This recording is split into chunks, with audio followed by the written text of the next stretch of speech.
Mr. Sood, thank you for having me in your office and on the Briefing Room podcast. Let me start with a question rather than have you start with one. And given that you're one of the few criminal lawyers in the country who comes from a commercial background, worked at a law firm, and weren't somebody who was sort of born and brought up in the criminal justice system, but today is one of the leading senior counsels and one of the leading silks when it comes to criminal law. Where do you see our criminal justice system today, and what are our critical challenges? Where are we serving justice, and where are we failing? First of all, it's a pleasure to share this platform with you on the Briefing Room.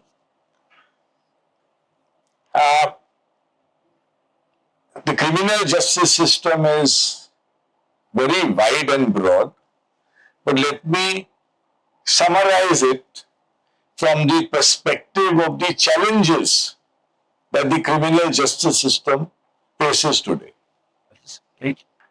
At the first stage, the false criminal cases that enter the system every day, the police station, that's a pandemic problem. False rape cases, false cases of cheating, misuse of the scheduled caste, scheduled tribes atrocities act. I think we have gone far beyond, the dowry, false dowry cases, etc. Now, even in those cases, you have, 377 added to make those cases look serious. So, the biggest problem, the biggest crisis that the Indian criminal justice system faces today is how to deal with the false cases that enter the system every day. Now, moving further, once an FIR is registered, once a case is registered, then you have the investigation. I find total chaos in the investigative mechanism that we have in our criminal justice system. The investigating officer, nicknamed IO, he is the bloody god of investigation. Whatever he may do, he may manipulate the case whichever way he wants to. There are no checks and balances on him. There are no checks on malinvestigation, as I would call it. And it is only after 20 years, 25 years, when the matter goes to the appellate court, that the Supreme Court and the High Courts, they are lamenting at the shoddy investigation, dishonest investigation, etc. Moving further, let us talk about arrest justice. In spite of Arnesh Kumar, in spite of Joginder Kumar, in spite of the Supreme Court chanting the mantra every day that there should not be an arrest without necessity and justification for offences up to 7 years imprisonment, I don't see the Supreme Court judgments and precedents percolating down to the police station. And sometimes not the Supreme Court and High Court itself. Then moving to jail not bail or bail not jail, it's a big dilemma. And I see so much of inconsistency. You will have courts liberally granting bail, you have bail deniers, so you don't know, So therefore, I think you have to leave it to the good luck of the litigant. Yeah. Many times the client asks me, what are my chances insofar as bail is concerned? I said, it's your destiny. You should better go and ask an astrologer. Now, another aspect, I would want to highlight this particular aspect. I feel that the principle of chaff and grain, because the Supreme Court has said that we hardly come across a witness who does not, say something false, or, there are embellishments in every testimony, there are exaggerations in every testimony, there are grains of untruth and falsities in evidence of every witness. I think it's a big challenge for the trial judge, how to separate the chaff and the grain. Almost, I find it's a divine function. And there's a lot of scope for error. And the moment there is an error, ultimately the accused suffers. And then what happens to the Blackstonian principle? 10 guilty men may go scot-free and one innocent be not incarcerated. But these are the dilemmas that we face in our criminal justice system. So these are some of the challenges which I see in the criminal justice system today.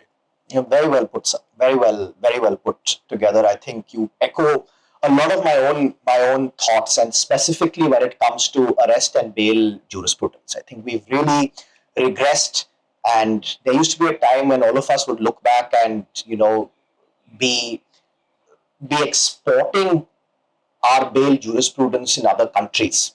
And today, I think we're cutting a very sorry figure.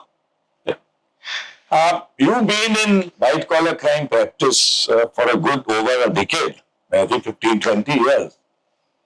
And you run a very high profile law firm with over 100 lawyers. How do you see the emergence of white collar crime practice in India? From the perspective of the accused, the complainant, from the perspective of the defense lawyers, complainant lawyers, how do you see white collar crime practice pan out in the country? That's an excellent question, Mr. Sood. And in terms of, it's been a journey, to be very, very honest. And if I have to answer that question honestly, I'd need to sort of put the building blocks in. I think the white collar crime practice globally has changed significantly from being fundamentally adversarial in the nature that we knew it in India, yes, to several countries that don't even go to trial now, where majority of the resolutions when it comes to formal criminal charges being brought are through settlement agreements, or they have new fancy names in different countries. Somebody calls it deferred prosecution agreement, somebody calls it non-prosecution, somebody calls it a settlement agreement. So the core principles have changed and shifted globally, and that impact has also come to India. And where does the shift happen? In a purely adversarial role where you are asking the state to discharge the burden of beyond reasonable doubt, you leave no quarters. But in a settlement system, it's an entire reverse strategy. You are sharing more, you are sharing privileged communications, you are sharing more to get cooperation credit, due to which the settlement can happen. So it's almost taking a position of providing prosecutable evidence against your own interest so that you will not be prosecuted. Now, when you start doing that in one country, whether or not the other country like ours recognizes such a distinction or even allows for it, like we can't settle a serious white collar crime offense in our country, whether it's cheating or breach of trust or forgery or corruption or washing or something. So in those circumstances where we need to go to trial and we've taken a contrary stance in another country, your strategy changes drastically, and that's where what we are seeing in India today is, especially in sort of multi-jurisdictional cases, is a sort of merging together of strategies. A German company with a US listing and an Indian and a cheating case in India is no longer a German problem or an Indian problem. It's an Indian, German, and American problem. And you're running three legal systems together. One that's as adversarial as ours, including the challenges of our criminal justice system that you very astutely put together. Germany, which is a civil law country, and America, which rarely takes you to trial, but settles. So you're juggling all these three together. So that's one major impact that we are seeing. And how it's bleeding in is that when you look at the journey of criminal defense when it comes to companies, corporate criminal liability is a very new concept for us. The Supreme Court brought it to life, and now several statutes have, including the amendments to the Prevention of Corruption Act, have sort of given it statutory recognition. And I think, sir, where when you sort of bring this together is that the bar for the longest time was exceptional, whether a Mr. Jethmalani or our legends of yore. I'm not going to put you in that category because you're sort of a living legend. But what I would put it as is that we had a very individual defense focus. And a corporate defense is diametrically opposite to the individual defense. Very well put. So I think our justice system in addition to what you define, what comes into my world is that the struggle for corporate defense is very, very different. In some cases, very similar. An FIR happens and all the directors get named, irrespective of a cantina of Supreme Court judgment saying follow fundamentals of criminal law. You cannot, there's no vicarious liability in criminal law unless statutorily enshrined. There is no concept of trying to put a blanket liability. You need to define the role of every accused, but no. You will find somebody has a fight with a branch manager, and I'll have the MD of a of a listed bank, which is critical to the functioning of the Indian economy, named an FIR in some godforsaken district court. So we're dealing with the same challenges, Yes. and we're also dealing with a very new bar to corporate defense. Yes. I remember, many, many years back, somebody's computer system was malfunctioning in a small Bihar town. And, Azim Premji, the CMD, the chairman of Wipro, he was made an accused. So, now I have another question for you.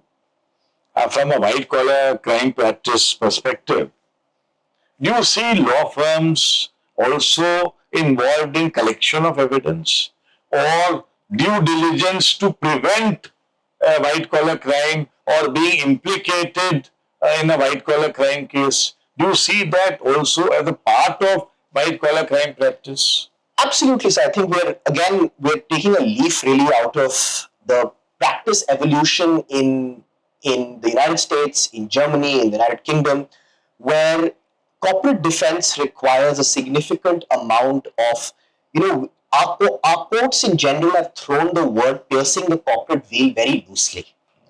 But it involves a significant amount of evidence collection, development, fact finding to be able to really pierce the veil and determine who took the action. Was it an action of the corporate entity or was it an individual acting rogue? How do we bring back core concepts such as master servant principle, agent into this? So law firms are, when it comes to corporate defense and on white collar crime cases, are helping companies investigate issues, remediate them. I would hope that people do this more proactively, but it's usually in response to a crisis. It's usually in response to a regulatory action. But you do have a lot of companies that are responding to whistleblower complaints and allegations that come to the board level and doing so very, very seriously. Both multinational companies as well as Indian companies doing so. So our role as white collar crime lawyers has changed significantly. We are also strategic advisors very early on in the process, as opposed to like the good old days after the event has happened. Very well said. Very well said. So, sir, on that, and I think we've both touched on this theme in a very limited perspective, and I think we need to drill down a little deeper. Misuse of white collar crime law. Thoughts, challenges, and how do we, if we had to give you a magic wand, what would we need to do to overcome this issue? First of all, why this is happening in our system? The civil remedial system is extremely weak. Yes. Of course, it's improving. With the commercial courts, with the arbitration framework coming in, but still the traditional civil law mechanism being very weak and very expensive in terms of cost and time. So criminal remedies have become a shortcut to the civil remedies. I mean that's the fundamental cause. It's better, easier, cost friendlier to get an FIR registered against your rival or your partner or your business associate or the other side and get an FIR registered and then start the arm twisting tactics to recover your money. Yes. Now that's the cause. Yeah. I see green shoots. For example, in many jurisdictions, including UP. Now, UP traditionally has been a bastion of getting false cases registered. And not anymore. If there is a white-collar crime complaint, it is mandatory that a preliminary inquiry is conducted. Not only that, before an FIR is registered, a minimum of a DCP or the commissioner level, officers, they will approve the registration of an FIR. So I see some green shoots, but now coming to the reforms. I've been saying time and again, police officers who indulge in registration of false criminal cases, for instance, white-collar crime cases, unless they are prosecuted, unless there is some deterrence mechanism, this will not stop. Also, I feel that the concept of preliminary inquiry, which has been laid out, by Lalita Kumari and other Supreme Court judgments, it should be strictly followed in letter and spirit. Not only that, it should be justiciable. Yes. I think the power of judicial review should come into play. And I should be able to file a writ of mandamus or a writ of certiorari that a preliminary inquiry has not been conducted properly or in the spirit of which it should be. Therefore, the criminal case before registration of an FIR should be nipped in the bud. And thirdly, I feel that perhaps, the High Courts and the Supreme Court, while exercising their inherent powers under 482, now it's 528, I think that should be more liberally exercised. I think the doors are opening. For example, in my time when I started practice, quashing in a rape case was an absolute no. Then the door opened for dowry harassment cases. Now I see a lot of these false criminal cases of rape being quashed in spite of factual allegations, which in earlier times the court would say these are all matters of trial. So I feel that a liberal exercise of inherent powers can also go a long way in checking the misuse of criminal justice. At the end of it, the complainant who gets a false case registered ought to be prosecuted. At the end of it all, even if the FIR is quashed, he goes home, without any deterrence. Yes. So I feel these are some of the measures that should be taken, to check misuse and abuse of the white-collar crime laws in the country. But I completely agree on the fundamental premise that you laid out, which is that our lack of civil remedies has been the biggest cause of this. I've represented some of the largest banks in India, and there was a de facto provision till the IPC came in that irrespective of, if you were not able to recover, you are going to file a criminal complaint. And then it went to the CBI, and then that went into banks getting powers to issue LOCs, which thankfully now there is significant criticism and that's come in and it's been struck down. But you look at every single segment. A bank needs to get its money back, because if it doesn't get its money back, the country can't move forward. Whether it's a question of dowry or maintenance, when we go back to the fundamental of these situations, it's ultimately because the civil justice system is more broken than the criminal justice system. Yeah. And on the flip side, I would just add one thing to what you put out, Mr. Sood, which is our magistrates also have to be looking, and including markers to their own elevation have to be how they are ruling on cases. The number of times link magistrates, including even if it's even CMMs and others, do not apply themselves at all till trial or when it comes to bail. But there is so much procedural work that goes through them, whether it comes to warrants, whether it comes to challenging freezing of bank accounts.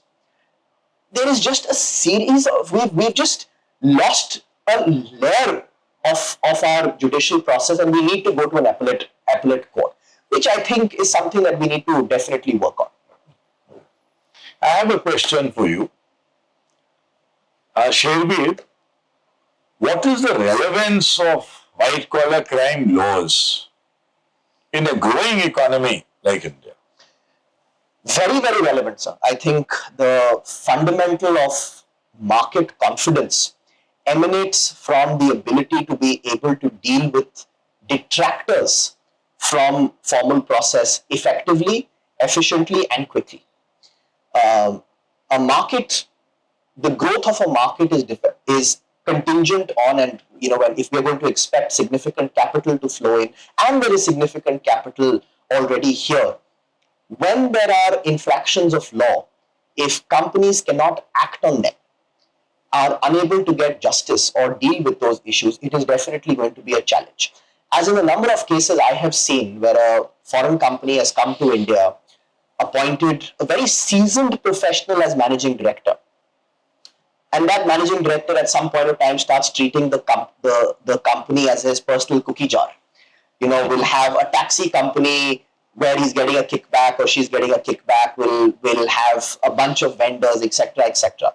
And where there is overwhelming evidence, including forensic evidence, if companies are unable to prosecute such cases, or where vendors put certain terms in to contracts or provide specification but submit, and not just in the contractual realm, but have truly misled the other player, and there are global consequences, whether it's a factory or a building dealing with a safety issue, or a product such as an aircraft where spare parts would result in catastrophic consequences. If they're unable to ensure justice or ensure effective prosecution, an FIR is not prosecution. I think somewhere along the way we've started celebrating FIRs and arrests as trial victories.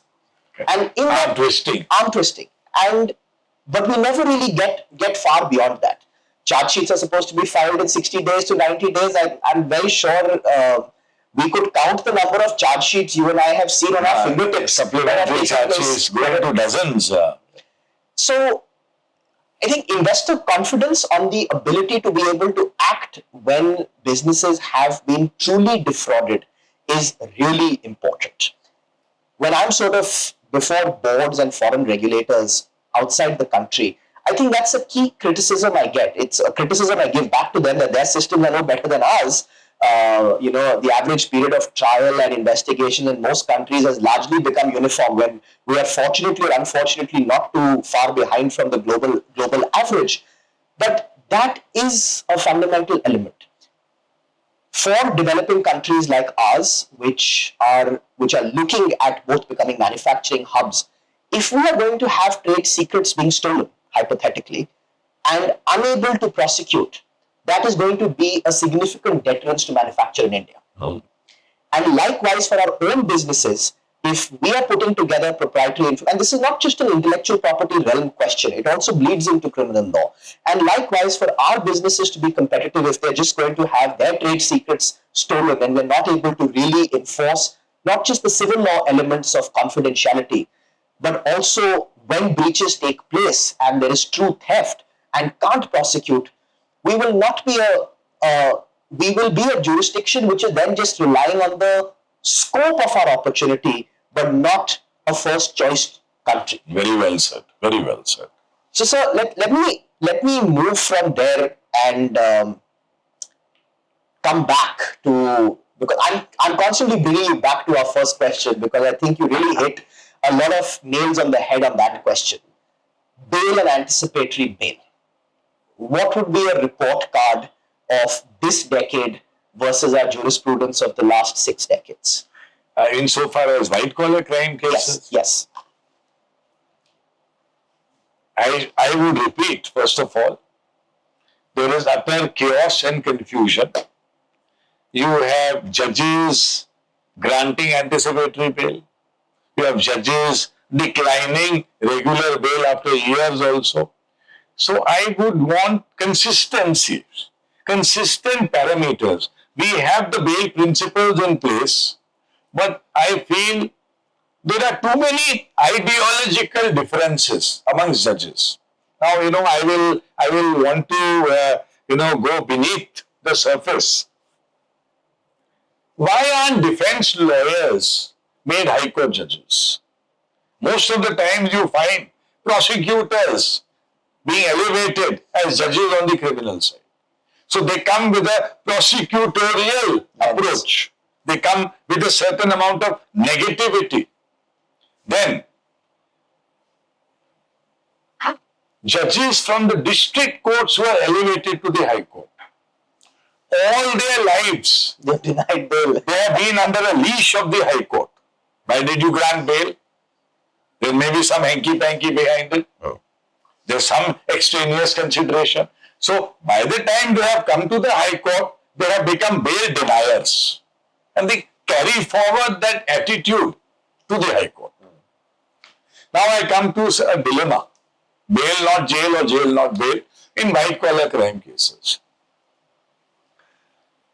In a builder fraud, let's take an instance of a builder fraud where there are multiple victims, multiple home buyers, and you would have seen in the district courts trunkloads of documents, thousands, 10,000, 20,000 documents, being projected as evidence by CBI or the EOW cell, etc., etc.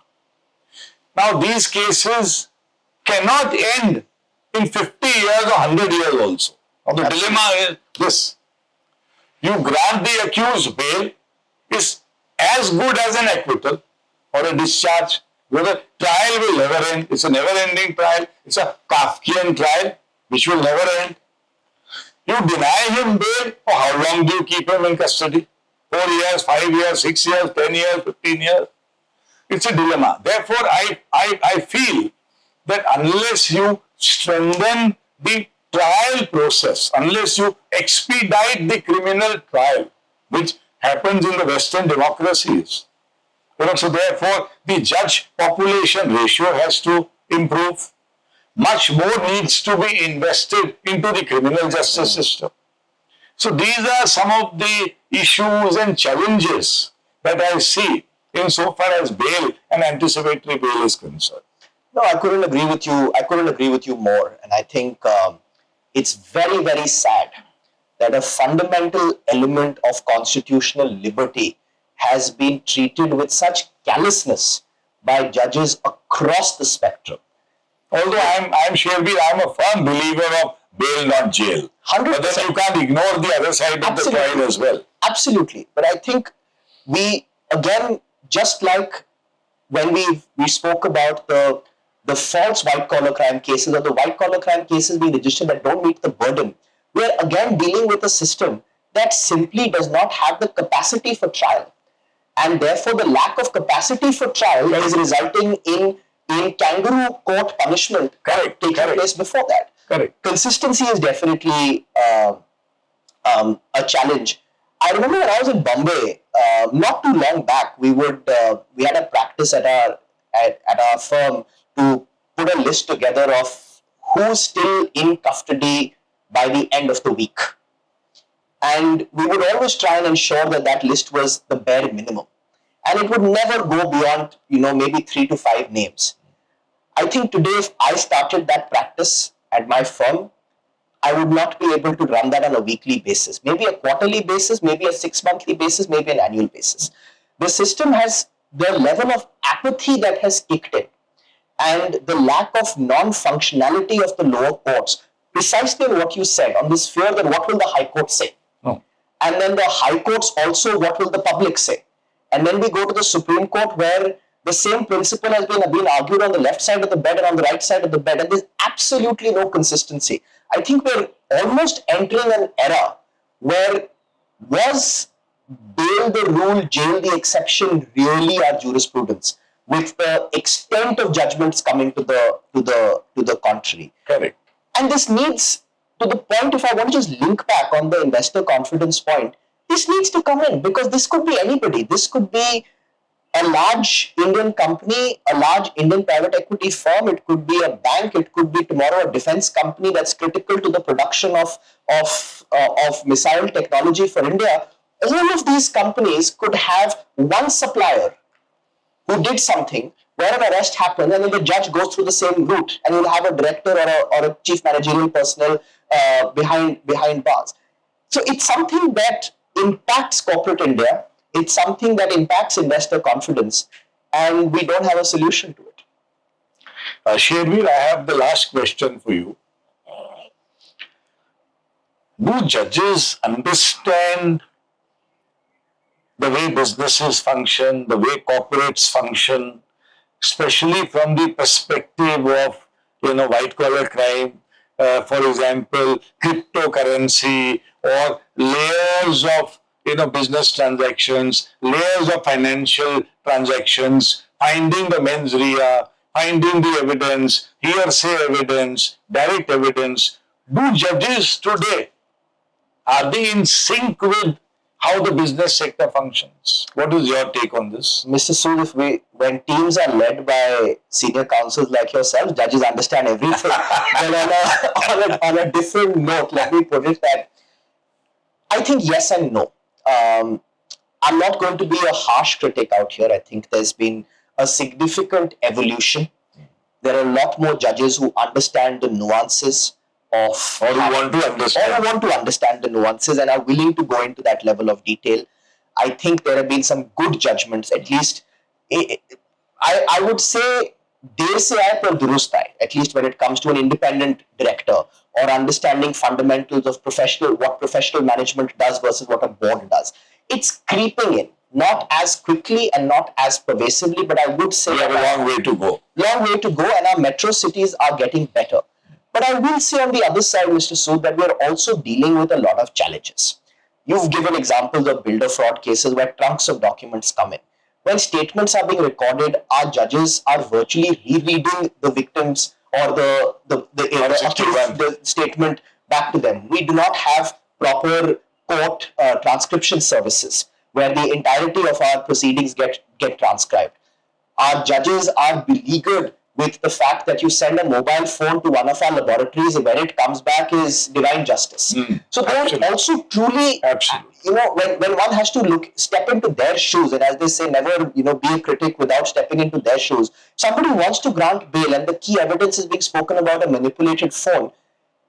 The judge cannot go with your or my emotions and the extent of the advocacy that we can put on the foreground. They need to wait for forensic evidence, and the wait is too long. Very well put. So it's a mixed bag. Absolutely. I think we have a long way to go. Our judges have a long way to go. But you are right in saying that many judges at least have the desire to understand the nuances of how corporates and businesses function. A bunch of things under the sun. We've taken our judges, our prosecutors, our defense lawyers all into the wrap. But let's come back to something that we're both very passionate about as white collar crime lawyers, which is the growth of the white collar crime bar. So let me put to you, Mr. Sood, what would your advice be to an aspiring law student who wishes to become a white collar crime lawyer today?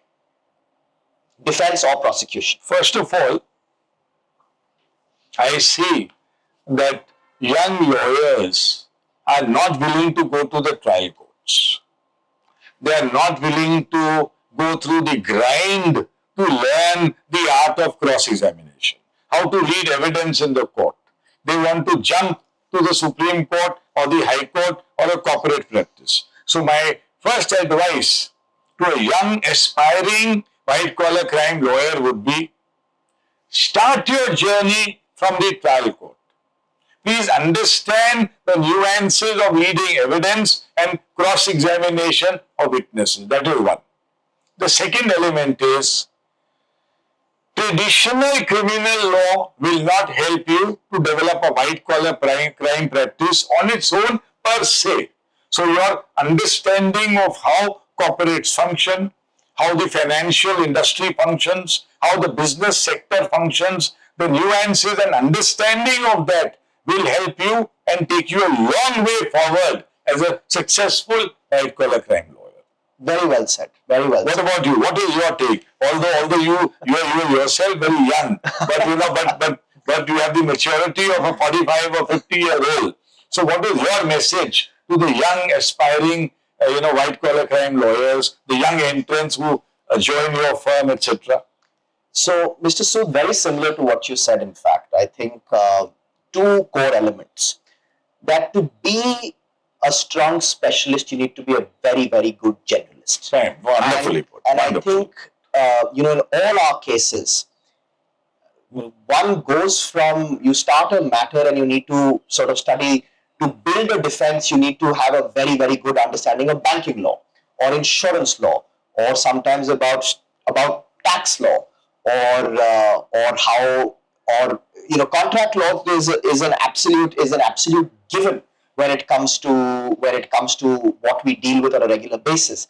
And over and above that, I think, like you rightly said, is a fundamentally nuanced understanding of how businesses operate. Businesses in India, Mr. Sood, are always dealing with, till recently, we were dealing with a penal code written in 1860 with a business that is operating several years, 100 years later. And technology is the game changer. And you're always bridging those gaps. So, a very, very strong generalist on all other areas of law to be able to succeed as a specialist practitioner.